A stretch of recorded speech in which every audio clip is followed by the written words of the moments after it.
Hello and welcome to the channel. So we've got a Fender Bassman, but this is a Bassman clone. It's not an original Bassman, and this is in for an output transformer change, not because it's blown or anything, but because it's not the right spec transformer, and we're going to fit this Mercury magnetics transformer here. So this amp will be at its original specs. So the transformer that's on this amp now is for 606 GCs, and that Mercury that I've just shown you is for 5881s, which is what is actually in this amp. But I thought this would be an interesting video, with this being a clone. You know, we can have a look inside it, see how well it's been made and so on. So you know the usual deal with the Bassman. You've got two channels, treble and bass. We've got presence control, so you can see the back, and you can see now that it clearly is a cut clone. We've got a bit of a hole there. We just need to find a grommet probably to go in there. So there we go. It says made in USA on it.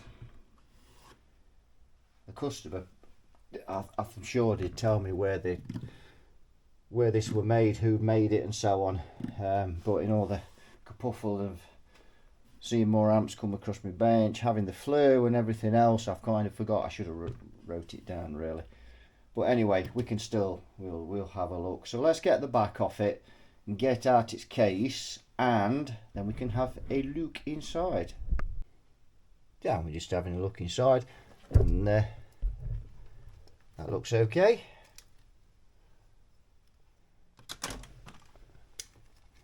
Put some more powerful glasses on so I can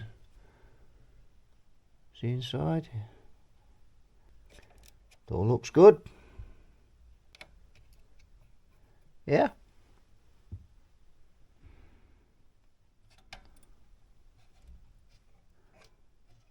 $470 screen resistors. I think I'd sooner have a K on there, but it doesn't really matter that much.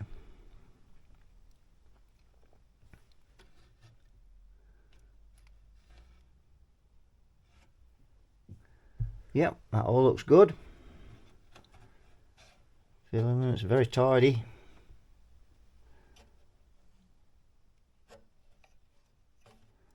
Yep, that's fine. Good workmanship on there. No need to look at that any further. That's top work.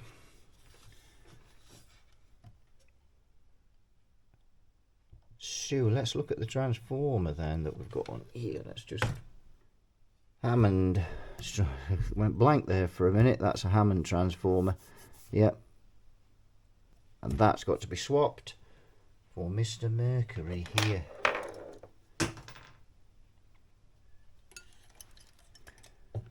Let's just hope all the holes match up. So the first thing is getting off the old one.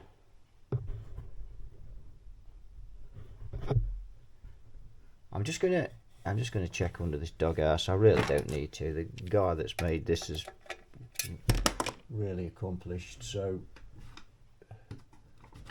more just to see if there's anything become dislodged or anything in there. It's just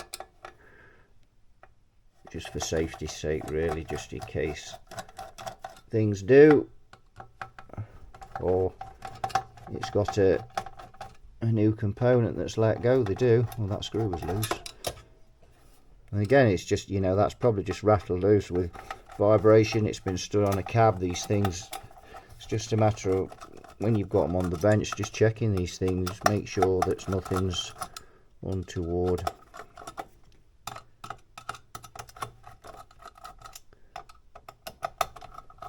You know, I've put new caps in amps before, and they've not lasted, you know, it's lasted a year.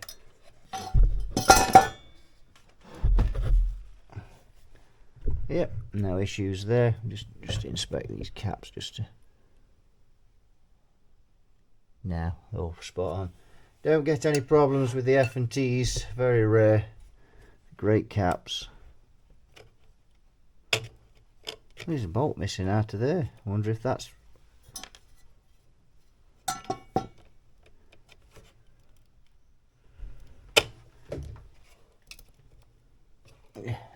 falling out at some point. Let's see, put that back. How many bolts have I got there? 4. I've got 5, so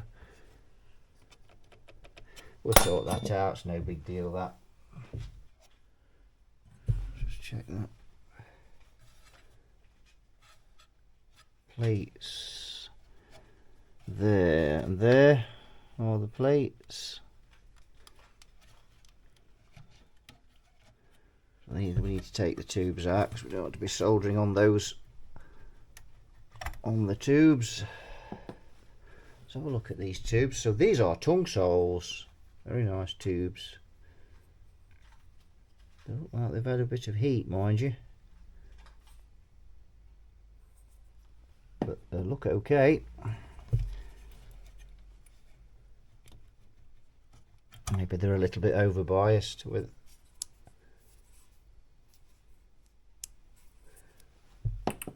Some people think that 5881s are biased at around about 28-30 watts, but they're not, and I'm not getting into that argument. I've been in it before, but I work off the data sheets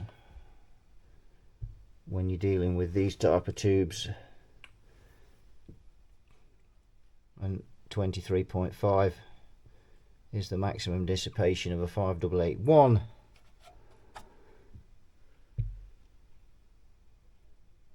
And so we'll solder those off, and then we've got a centre tap here by the look of it, and we've got, so it's the centre tap. So what are these two then?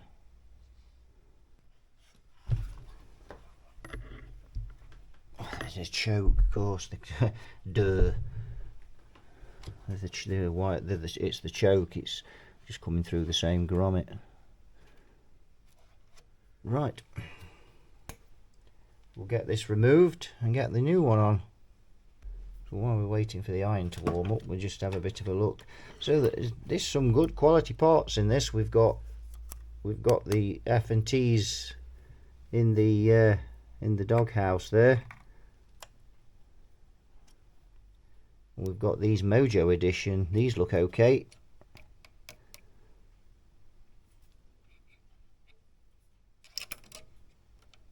Yeah, some good. So yeah, it's very good. This very well made, really nice, nice quality work. Ground point soldered.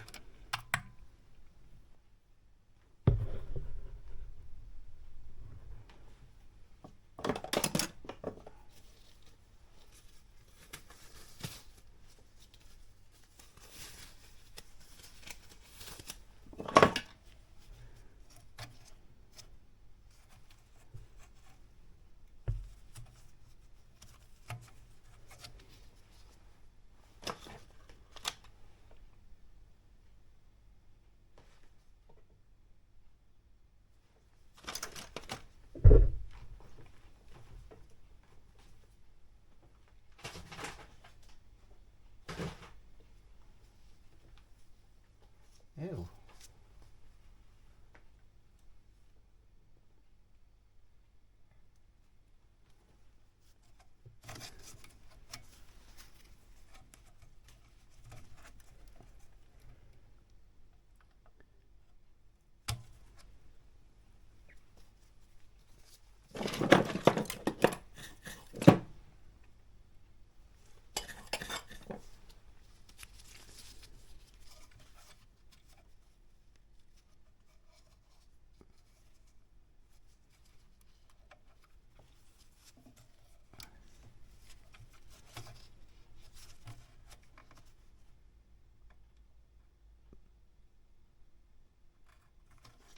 Bit of flux left on that the pin of that.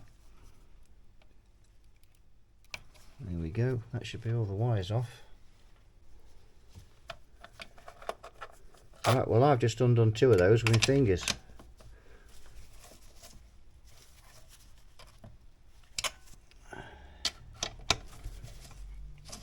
And 2 of them need the socket, the ratchet. The bolts are a bit long though, aren't they? But they're okay.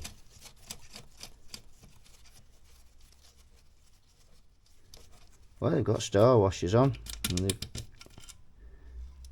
come loose. I think we'll have some new ones on there, and they've got them on the bottom as well, so you can't fault the guy for that. But two of them have managed to work loose, and that's just, again, it's just the vibration with them being on the top of the cabinets.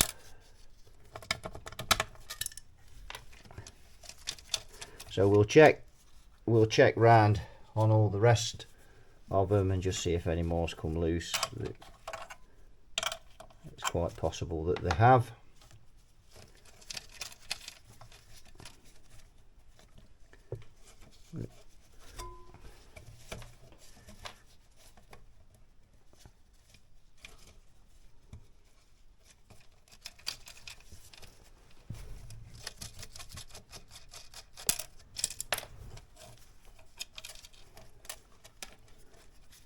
I think my star washers are perhaps just a bit more heavy duty than those, but one on each side you'd have thought would have held that, but they've not dug into the metal though, those ones. Normally you can see where that's the idea of them, but that one hasn't.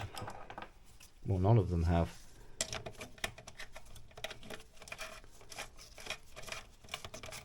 Before we lift it up,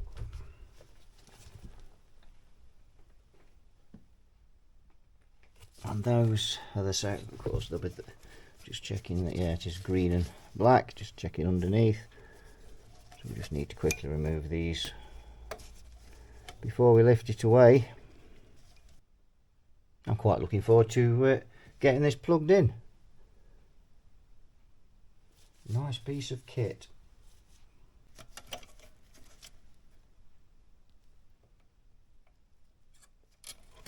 And there we go. Right, pull those through.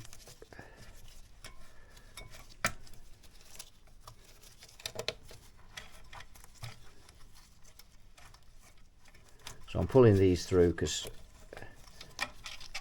I don't want to be lifting this away from the transformer and it's being pinched in the grommets there, and it's pulling the wires in the transformer. There we go.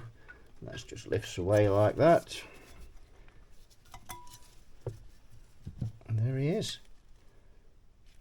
Because he's still a very useful component. I've got the transformer bolted on and finished up. I've used some M5 bolts, slightly larger than the other ones that were on there, the M4s. In fact, yeah, M4s. But the holes didn't quite line up, so I've had to drill the holes out to 6mm to get this on. It was either that or, well, it's all I could do. But it's gone on and they're on fine. I've got some heavy duty star washers and he's a result. Right, I've just managed to get a self tapper I found in there, and we've got that nice and solid there, so that's good. So we can put the lid back on that now. Well, all of these are loose. Some of them aren't even finger tight. Good job getting in there.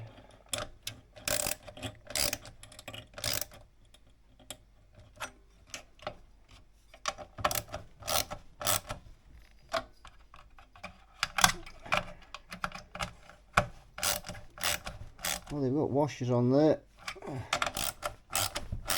It still works loose.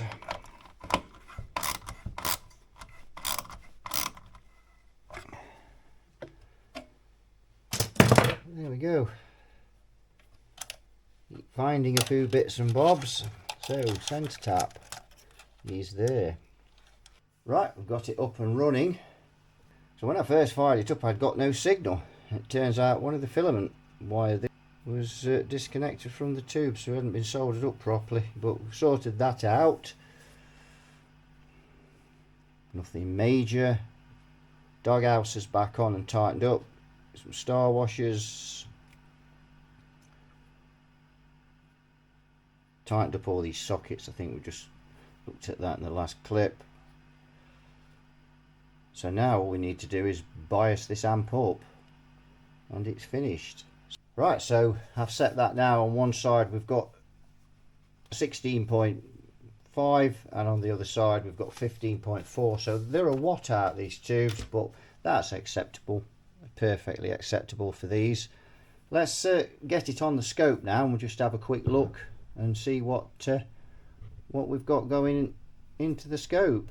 Right, so we've got it on the scope and it's all looking good.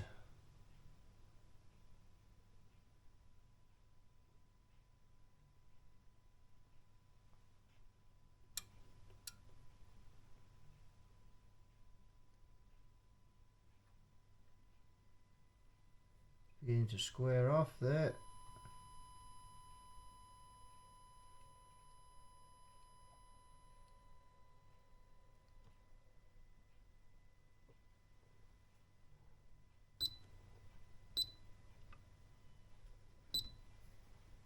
Got 55 volts peak to peak there, so that's good.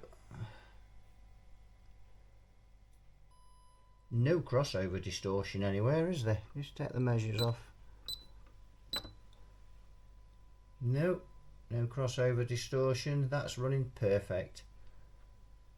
So that is almost a wrap, and the actual reason that it's not a wrap, if I just bring the camera down here, drop in there, look at the, you can see, look at the presence control is loose, so we need to tighten that up as well. In fact, I need to just go all over this amp and just check, because so many things on it are loose, unbelievable. The amount of loose nuts and bolts. All the tube sockets were loose. The doghouse, we had a screw missing under there, we've sorted that out. The screws were pretty loose on the doghouse, but obviously we were undoing that anyway. We've tightened those up. We've put bigger bolts in here. We've got M5s in there and more heavy duty star washers. We've got M4s on the output transformer, and we found the presence control is loose, so we need to check everything else that's there, and we should be good to go with this amp. So I'm going to just tighten up that presence control, check a few things, check inside, make sure there's no loose solder anywhere, and we'll get this cased up and we'll get it on the 4x12 cab. I can't wait to get blasting on this. Right, we've got this Bassman on the 4x12, so we're going to have a bit of a look, bit of a listen. So we're in the normal channel.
It's a nice clean tone on that one, both channels. It's a few problems with it other than changing the transformer, a lot of loose nuts and bolts and things. We've tightened most of those up, sorted all the bits and bobs out, fitted the transformer, and it's a very nice amp. It's a very nice clone, that one. That'll do it for this one then. Thanks for watching, you all take care. I'll see you all in the next video. Bye for now.